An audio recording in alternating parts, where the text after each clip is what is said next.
Tapi entah kenapa gak ada satupun suara yang Rara dengar, baik itu suara anak buah atau mesin-mesin yang beroperasi. Karena Rara merasakan ada yang aneh, Rara memutuskan untuk membuka kedua mata ini. Tapi sebelum mata ini terbuka, sayup-sayup terdengar sebuah suara yang terdengar agak jauh, tapi jelas di telinga ini. Suara itu memanggil nama Rara, jauh banget, tapi terasa dekat. Dan sewaktu Rara membuka mata, hai guys, kembali lagi bersama aku Devi, dan kali ini aku akan membawakan cerita nyata seseorang yang ia bagikan melalui Kaskus. Kalian bisa search dengan keyword cerita horor nyata di Kaskus. Di laman teratas itu kalian klik dan kalian pilih judul Pelet Orang Banten. Tapi buat kalian-kalian yang ogah-ogahan nih baca, apalagi sama si narasumbernya dibagi part per part kan, dan jelasinnya detail banget, sumpah. Mending kalian dengerin aku aja guys. Kan enak gitu ya dengerin suaraku yang lembut ini sambil mengiringi ngantuk kalian. Udah gak apa-apa, gak usah ditutup YouTube-nya, dipanjer aja. Biarin suara lembutku ini mengiringi tidur cantikmu. Jadi tema kali ini horor ya, dan setiap kali aku bawain kisah nyata seseorang, bakal aku kasih judul kisah mereka. Dan aku juga udah bikinin playlist, jadi kalau kalian lebih suka sama konten aku bertemakan cerita-cerita horor dari penduduk Nusantara versi Devi Bot, langsung aja klik playlist kisah mereka di channel YouTube aku. Oke lah, sebelum masuk ke ceritanya, aku mau ucapin terima kasih banyak untuk sang narasumber yang udah membagikan cerita nyatanya melalui Kaskus pada tahun 2020 lalu. Dan siapapun abang di luar sana, aku mohon izin buat membawakannya di channel ini ya bang. Semoga abang, istri, dan anak abang sehat selalu.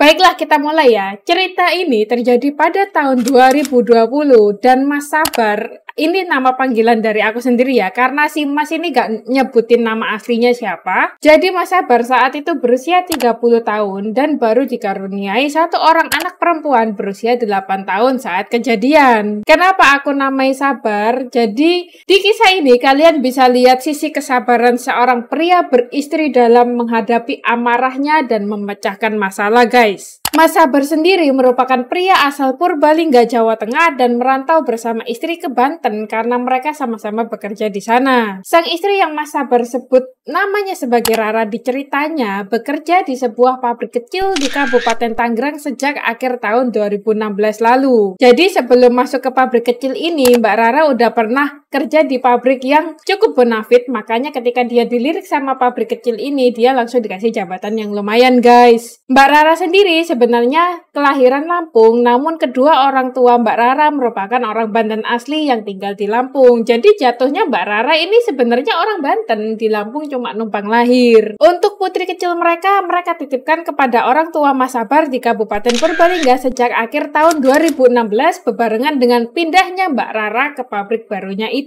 Karena mereka sama-sama bekerja dan terlalu sibuk untuk bisa mengawasi putri semata wayangnya, dan kasihan kan kalau sering-sering ditinggal di rumah sendiri, makanya mereka nitipin anak mereka ke kakek neneknya walaupun harus berjauhan nih. Tapi masih lebih deket lah ketimbang orang tua Mbak Rara yang tinggal di Lampung, lebih jauh jatuhnya kalau mau nengok. Udah ya, kita udah bahas filosofi keluarganya Mbak Rara sama suami ini. Di Tangerang sendiri mereka ngontrak yang bisa dibilang besar dan panjang. Karena terdapat 15 kamar di dalamnya, jadi emang ini kontrakan yang jadi satu lorong gitu guys, bukan rumah per rumah yang berdiri individu. Kontrakannya bisa dibilang lumayan lah, karena di setiap depan kamar bisa ditaruh kursi sama meja setiap penyewa rumah tersebut untuk menjamu tamu. Jatuhnya emang luas ya kontrakannya walaupun bentukannya lorong jadi satu begitu. Puncak kejadian terjadi pada hari Senin, tanggal 10 Februari 2020, di mana setiap harinya, seperti biasa aktivitas mereka diisi dengan Mbak Rara yang pergi bekerja jam 7 pagi dan Mas Sabar pergi ke kantor jam 9 pagi. Oh iya, Mas Sabar ini bekerja di sebuah BUMN sebagai tenaga kerja outsourcing di pinggiran kota Jakarta ya guys. Jadi dia dari Tangerang ke Jakarta ini PP tiap hari naik motor sekitar 40-50 menitan lah, dengan kecepatan 50 km per jam katanya. Sedetil ini loh Mas Sabar kalau cerita. Nah pagi itu tanggal 10 Februari tadi emang Mbak Rara ini udah ngambil cuti 2 hari guys. Jadi Senin sama Selasa. Karena Mbak Rara ini bakal ada interview di pabrik baru di daerah Balaraja, Tangerang. Nah, walaupun di pabrik sekarang ini Mbak Rara udah punya jabatan lumayan dan udah kerja cukup lama juga, tapi Mbak Rara ini masih tergiur dengan panggilan kerja di Balaraja ini karena dijanjiin gaji yang lebih gede. Enak loh nasibnya Mbak Rara ini, udah dapet kerjaan yang posisinya enak. Terus dia juga dapat penawaran dari pabrik baru yang katanya gajinya lebih enak. Padahal tahun 2020 itu COVID udah mulai masuk loh. Tapi dia masih lancar banget nerima kerjaan baru.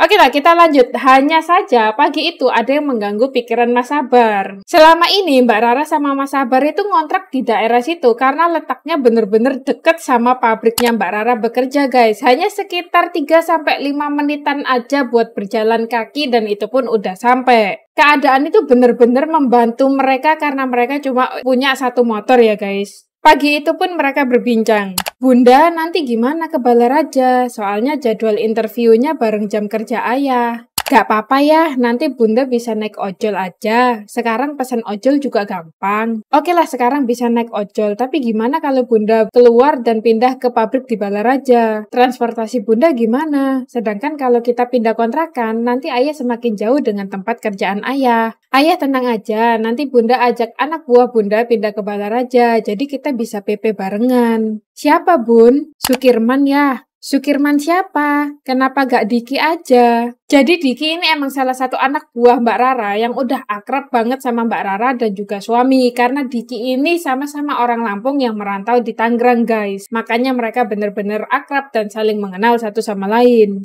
Diki masih dibutuhkan di kerjaan Bunda ya. Gak enak juga sama bos kalau main ambil Diki aja. Bos juga udah baik sama Rara. Kalau Sukirman ini dia anak buah Rika. Di sana dia juga posisinya biasa aja dengan gaji rendah. Kasian ya. Padahal dia punya istri dan 2 orang anak yang masih kecil-kecil.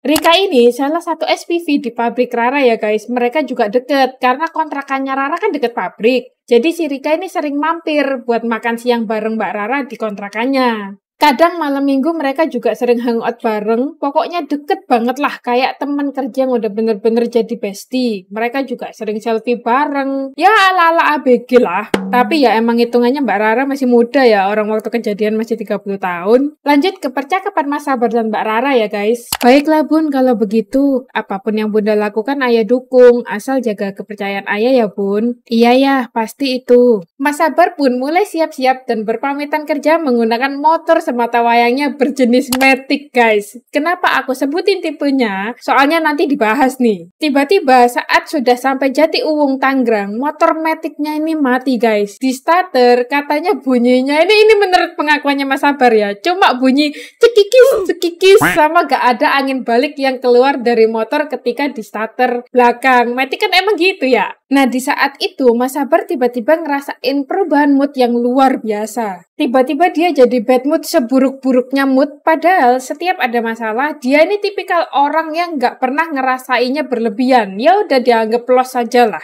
Saking gak enaknya perasaan, dia itu berpikir dalam hati, wah ada apa ini kira-kira? Jadi di sepanjang jalan sambil dorong motornya ini buat nemuin bengkel, dia terus beristighfar guys, memohon sama Tuhan agar tidak terjadi sesuatu yang buruk. Setelah menemukan bengkel, dicek-cek katanya motor Mas Sabar ini kena los kompresi. Mas Sabar saat itu kaget karena terakhir kali motor ini kena masalah serupa ini tahun 2017 dan udah 3 tahunan ini gak pernah begitu. Tapi kenapa ini tiba-tiba kok begini? Tapi ya udahlah, cuma yang dia pikirin saat ini gimana kerjanya ntar, pasti telat. Soalnya dia berangkat tuh cuma 1 jam sebelum masuk guys. Jadi kerjanya Mas Sabar ini jam 10 ya. Setelah selesai motor ini udah siap dipakai, ternyata bener Mas Sabar telat 5 menit. Dia langsung meminta maaf ke atasannya yang bernama Pak Vincent. Langsunglah Mas Sabar kerja seperti biasanya dan di jam 12 siang, Mas Sabar ini punya aktivitas yang biasanya pasti ngechat istrinya guys, karena jam 12 itu merupakan jam istirahat Mbak Rara ya.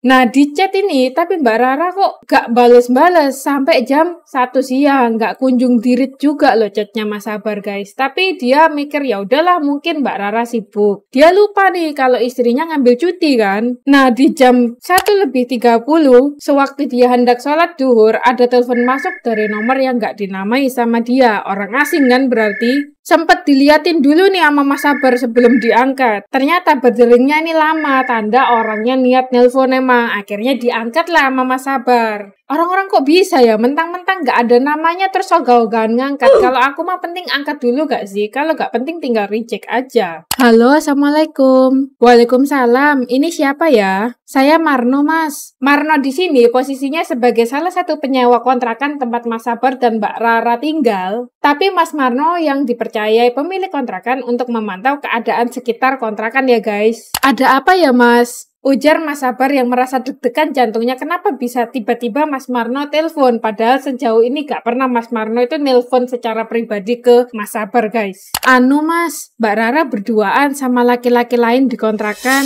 pintunya dikunci Mas. Ini saya gedor-gedor gak ada jawaban dan gak kunjung dibuka. Mas Sabar yang bener-bener shock sampai speechless, gak bisa ngomong apa-apa guys, rasanya kayak disambar petir telinga sama jantungnya. Halo Mas, iya Mas. Gimana nih Mas, warga banyak ngumpul di sini. Mereka udah saya halang supaya gak masuk ke dalam kontrakan. Tapi saya gak tahu sampai berapa lama saya bisa menahannya. Tahan Mas, tolong. Bilang ke warga masalah ini akan diselesaikan secara kekeluargaan oleh saya suaminya. Saya akan segera datang ke sana 1 jam kemudian. Ya udah tolong cepat ya Mas. Mas Sabar saat itu langsung gulung sajadah gak jadi sholat ya guys. Langsung cepet-cepetan pamit ke Pak Vincent dengan muka pucat, badan bergetar, menjelaskan garis besarnya kalau dia harus segera pulang, ditunggu warga karena istrinya sedang berduaan dengan laki-laki lain di kontrakan.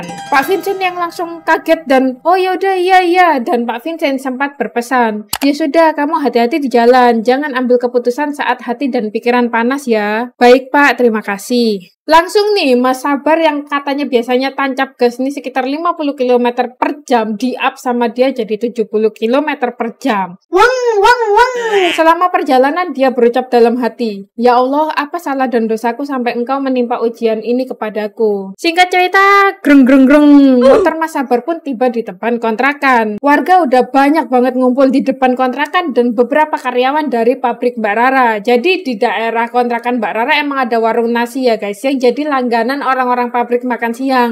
Makanya suasana kontrakan kalau siang tuh rame banget. Mas Sabar masuk tanpa lepas jaket dan helm, dilihat pintu kontrakan udah dibuka. Di dalam udah ada Mas Marno sama Mas Boim. Mas Boim sendiri satpam pabrik Mbak Rara dan udah kenal Mbak Rara betul. Dan juga seorang pria asing yang tidak ia kenali. Umurnya sepantaran dengan mereka, yaitu sekitaran 30 tahun, memiliki jenggot dan brewok tipis. Ya kalian tahulah siapa tersangka di sini selain Mbak Rara, pastinya si brewok ini kan guys. Ketika ngelihat Mas Sabar datang, kalau orang normal kan takut, gugup gitu ya guys. Kalau ini enggak, malah senyum sayang, biar ku semangat berjuang. Teret. Si Mas Sabar menggambarkan di ceritanya kalau saat itu dia bener-bener muak ngelihat senyumannya si brewok ini, rasanya pengen ngelempar muka brewok busuk itu pakai helm yang ada di tangannya. Ini pengakuannya Mas Sabar langsung ya. Tapi dia sekali lagi masih sabar dan memikirkan banyak hal sebelum bertindak. Makanya aku memilih nama Sabar sebagai nama panggilan Mas ini.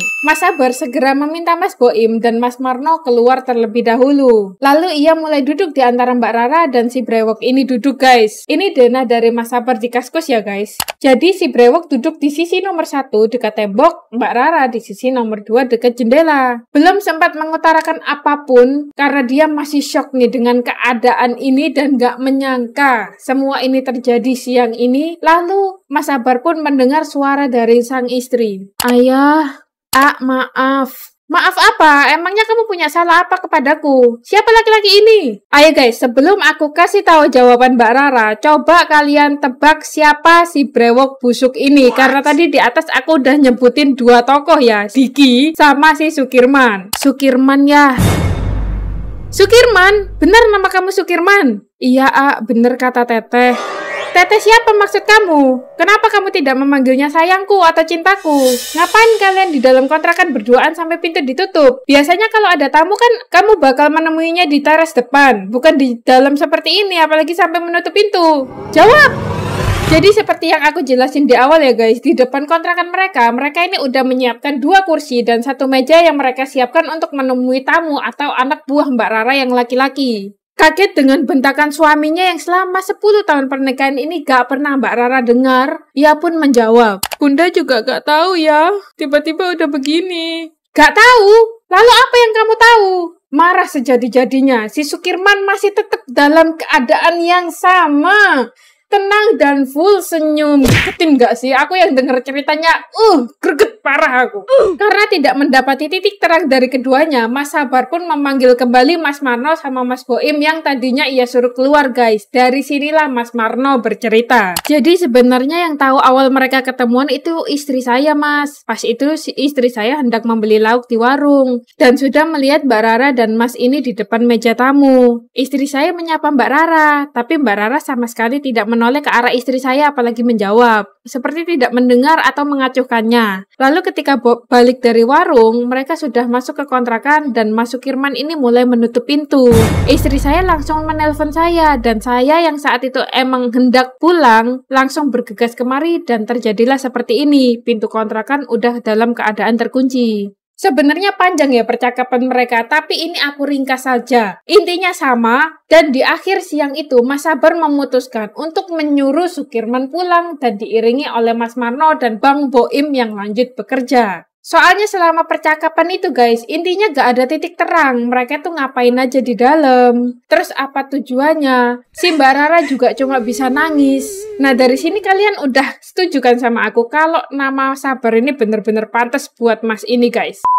Oke, kita lanjut. Waktu menunjukkan pukul 3 sore, di mana Mas Sabar pun harus segera kembali ke kantor. Tapi sebelum itu, dia memutuskan untuk sholat asar. Sang istri yang saat itu sedang sesegukan nangis di dalam kamar, gak ia hirauin sama sekali guys. Jadi Mas Sabar nih lurus saja ke kamar mandi langsung. Gak nyapa, gak apa, dan habis sholat asar, dia pun langsung pergi ke kantor tanpa berpamitan. Selama perjalanan ke kantor, selama di kantor, Mas Sabar ini mikir banyak hal. Kok bisa istrinya suka sama seorang Sukirman yang menurut Mas Sabar dari fisik ini biasa aja ya, apalagi dari penampilan juga. Apalagi posisi Mas Sukirman ini kan termasuk bawahannya Mbak Rara ya guys. Mas Sabar ini mikir, dulu waktu dia deketin Mbak Rara, kandidatnya ini berat-berat loh. Yang pertama ada seorang aparat negara, pangkat kapten berdinas di kota Serang. Kedua, ada anggota baju loreng dengan baret merah berdinas di Cijantung. Ketiga, pemuda kaya raya yang merupakan mantan Mbak Rara yang mereka ini putus karena si cowok ketahuan selingkuh. Tapi si cowok ini berjanji akan memberikan seluruh hartanya kepada Mbak Rara asal Mbak Rara mau balikan. Dan keempat ini Mas Sabar yang waktu mereka kenalan itu Mas Sabar masih bekerja di toko elektronik di Pasar Tambak Agung dekat dengan pabrik Mbak Rara bekerja saat itu. Tapi Mas Sabar ini masih ngerasa di atas rata-rata lah mukanya. Agak sombong dikit nih orang. Tapi dari pikiran itu, dari poin-poin di atas, Mas Sabar mikir kok bisa Rara ini milih modelannya yang begitu. Ya namanya orang kebakar cemburu ya, nyari-nyari titik kesalahan, titik kekurangan rivalnya nih guys. Terus Mas Sabar ini mikir, Mbak Rara ini gak bodoh-bodoh banget loh. Tapi kenapa bisa udah tahu kontrakannya model jajaran 15 kamar di siang hari di mana biasa orang pabrik istirahat itu banyak banget, Rara justru nekat masukin cowok. Kenapa kalau mereka emang niat ya, kenapa gak di hotel aja? Toh istrinya juga punya uang dari gajinya. Pokoknya poin-poin itu muter lah jadi satu di pikirannya Mas Sabar. Dan Mas Sabar keinget ucapannya Mbak Rara waktu diinterogasi tadi. Gak aku sebutin nih guys, tapi Mbak Rara sempat bilang, Bunda gak tahu apa-apa ya, tiba-tiba udah begini. Terus ketika di akhir interogasi itu, Mbak Rara sempat bentak si Sukirman ini dengan ucapan begini, puas kamu sekarang udah giniin aku? Puas? Pergi kamu sekarang, aku gak mau lihat muka kamu lagi. Dua kalimat yang terucap dari istrinya itu bener-bener bikin dia apa maksudnya kalau emang cinta kan kenapa kok harus bilang puas kamu sekarang, kayak orang dijebak gitu loh guys. Dan Mas Sabar ini keinget ucapannya Mbak Rara dulu-dulu, kalau kita tinggal di Banten itu gak mungkin seorang pria Banten sama sekali gak punya ilmu atau pegangan apapun tentang hal spiritual. Jadi emang di Banten ini normalnya kata Mbak Rara ya guys, sebagai tanah kelahiran Banten asli, itu pasti semua cowok itu punya pegangan, minimal tuh satu pegangan. Sedangkan si Mas Sabar ini sama sekali gak pernah mengenal hal-hal seperti itu, sama sekali gak pernah kepikiran kepikiran buat belajar ilmu-ilmu kayak gitu. Mulai merangkai satu persatu, Mas Sabar pun keinget sama guru spiritualnya yang mereka panggil Abah. Sebenarnya Abah ini guru spiritualnya Mbak Rara ya, karena waktu tahun 2018 Mbak Rara ini pernah sakit. Tapi gak aku ceritain ya, intinya Abah, Mbak Rara sama Mas Sabar udah bener-bener deket sampai dianggap anak oleh Abah. Dia pun berniat nanti malam sepulang kerja langsung mengajak istrinya ke rumah Abah. Jadi Mas Sabar segera chat Mbak Rara untuk niatannya dan Mbak Rara pun mengiyai. Waktu malam tiba, mereka pun OTW ke rumah Abah yang tinggal di pondok bersama santrinya di daerah Rangkas. Perjalanan dari rumah menuju rumah Abah pun sekitar 2 jaman naik motor ya guys. Setibanya di sana, Abah yang udah paham betul sama maksud kedatangan mereka langsung diajak ke lantai 2 pondok dan di sanalah Mbak Rara dan Mas Sabar dimediasi oleh Abah. Hal pertama yang Abah lakukan yaitu menyuruh mereka meminum air dari botol 1,5 liter yang sudah Abah siapkan. Lalu meminta Mbak Rara menceritakan kejadiannya secara detail dan tanpa adanya kebohongan. Karena Abah udah bener-bener menjamin kalau Abah ini bisa tahu setiap kali orang berbohong guys. Karena Abah ini punya ilmu ya. Jadi ini pengakuan Mbak Rara langsung di depan Abah. Kalian simak baik-baik. Jadi sebelum kejadian hari ini, sekitar 2 minggu lalu ada kejadian yang seumur hidup Rara baru Rara rasakan bah. Kejadian itu pun suami Rara sudah tahu dan Rara pun sudah memberitahu Abah. Iya Neng, waktu itu kan Abah juga udah bilang, Neng seharusnya kesini malam itu juga, atau paling lambat keesokan harinya. Iya Rara menyesal, karena gak nurutin nasihat Abah dan suami. Mungkin kalau seandainya Rara mau datang, gak akan kejadian seperti ini. Rara minta maaf bah, yang sudah berlalu biarlah berlalu Neng. Hanya saja itu harus jadi pelajaran ya. Kalau kedepannya Abah bilang kesini, artinya ada sesuatu yang gak bagus. Karena Abah itu sayang kalian berdua. Abah sudah anggap kalian berdua seperti anak sendiri. Ya sudah, sekarang lanjutkan cerita Neng. Tapi ingat, jangan berbohong. Karena Abah pasti tahu kalau Neng berbohong. Dan Abah gak akan segan-segan bongkar kebenarannya di depan suami Neng. Dan si Mas pasti akan sangat marah kalau justru taunya dari mulut orang lain. Baik bah, 2 minggu sebelumnya Rara waktu itu bekerja seperti biasa. Rara ingat betul waktu itu jam menunjukkan pukul 2 siang. Di pabrik Rara total ada 6 line. Dan dari 6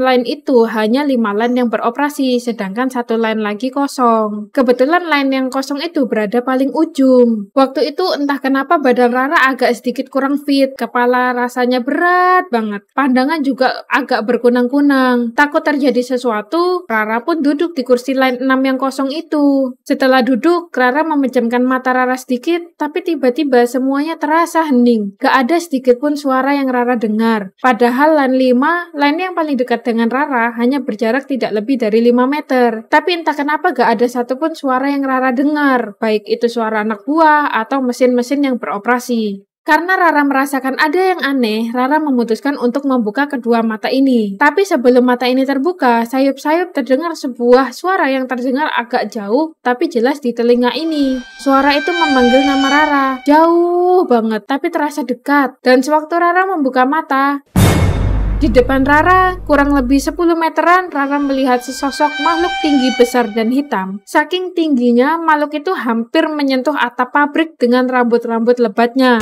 Matanya yang berwarna merah pekat menghiasi wajah hitamnya. Tapi salah satu matanya tertutup oleh rambutnya yang menjuntai panjang di satu sisi. Rara tak bisa melihat mulut makhluk hitam itu bah, tapi Rara bisa melihat lidahnya yang menjulur keluar sampai menyentuh dadanya. Makhluk itu mungkin yang biasa dikenal orang-orang genderuwo ya. Tapi rambutnya panjang banget dan Rara gak tahu makhluk apa itu. Makhluk hitam tinggi itu berdiri sambil melambaikan tangannya ke arah Rara. Tak berbicara, tapi ada suara yang terus memanggil-manggil namaku. Rara, Rara, Rara. Aku terdiam takut. Sungguh aku sangat ketakutan. Karena ini adalah pengalaman pertamaku melihat hal-hal seperti ini. Ditambah lagi tangan makhluk itu melambai-lambai seperti memberiku isyarat agar mendekat ke arahnya. Membuat keringat dingin mulai menetes di wajahku, menebal dan terus menebal. Ya, menebal. Itu yang kurasakan di wajahku ketika itu. Setelah kejadian itu, brak! Mbak Rara pingsan guys. Tapi kedua mata Mbak Rara masih terbuka, kayak lemes gak berdaya tapi masih bisa melihat sekeliling. Gak lama terlihatlah Rika menghampiri dan segera menaruh kepala Mbak Rara di pangkuannya sembari dioles-oles minyak kayu putih. Setelah itu datanglah Sukirman membawa air minum botol dan memberikannya kepada Rara.